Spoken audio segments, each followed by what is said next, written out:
Je déteste la France depuis que j'ai 8 ans peut-être. Je vous jure, c'est pas une vanne, ce pays me sort de la tête depuis que je suis à l'école primaire. Alors il y a plein de raisons à ça. Alors le fait que j'aime pas ce pays depuis que je sois tout petit, ça je sais pas pourquoi. Mais aujourd'hui, à 37 ans, je me rends compte que moi, je me suis pas trompé sur mon jugement et que je suis bien content aujourd'hui.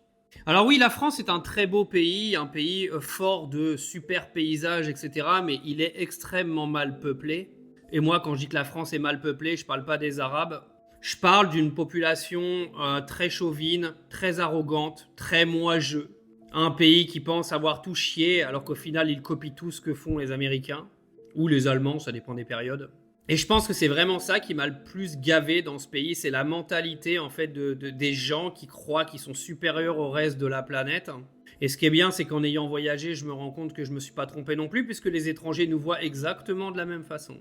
Alors bien sûr, il y a énormément de gens en France qui sont des gens très bien, qui ont un comportement normal, qui ne sont pas des prétentieux à deux balles.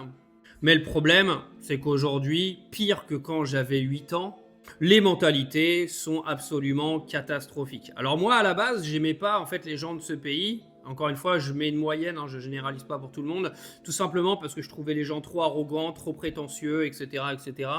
Mais pour ajouter à cette arrogance et cette prétention de la population française, nous avons aujourd'hui une sorte d'islamophobie ambiante et une sorte de population qui veut diviser l'intégralité de ce pays, qui est venue se mêler à ça. Donc il reste plus beaucoup de qualité. Au final, la France, elle est très belle, mais juste de sa gastronomie et de ses paysages. Mais excusez-moi, j'ai voyagé dans des pays qui sont peut-être moins beaux que la France, mais avec une population qui est beaucoup plus avenante, beaucoup moins prétentieuse et beaucoup plus accueillante et généreuse. Alors je sais, ça va trouer le cul à certains. Vous savez très bien que j'ai pas ma langue dans ma poche. Moi, j'aime bien donner mes ressentis. Maintenant, vous les partagez pas. Honnêtement, je n'ai rien à foutre. Mais je crois toujours dans l'instinct des enfants.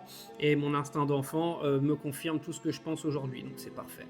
C'est bête, je vous ai pas trouvé quelques sondages de ce que pensent les étrangers sur nous, parce que j'ai la flemme. Mais vous avez juste à aller leur poser quelques questions. Ils vont vous donner des réponses claires, nettes et précises.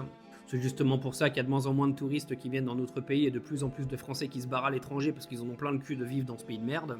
Mais c'est triste quand même, je sais pas si vous vous rendez compte de la tristesse, parce que quand vous regardez un petit peu la France, c'est des magnifiques campagnes, c'est des magnifiques montagnes. Bon, les grandes villes, elles sont pourries, mais ça c'est un autre débat. En fait, ce pays, limite, il a tout pour plaire. Le problème, c'est qu'aujourd'hui, il déplaît quasiment à tout le monde. Et même les gens qui n'aiment plus ce pays refusent qu'on le critique. Parce que je sais très bien qu'il y a des gens qui veulent se barrer de la France depuis perpète qui vont venir me dire que j'ai pas le droit d'insulter leur belle patrie dans les commentaires. Alors que eux sont les premiers à vouloir partir, mais comme ils n'ont pas les couilles pour partir, voilà, voilà. Mais bon, c'est triste. Je voulais vous partager ça parce qu'en fait, c'est vrai que quand j'y repense, ma mère ne me comprenait pas quand j'étais petit, quand je lui disais que j'aimais pas ce pays. Mais au final, c'était pas une crise d'ado.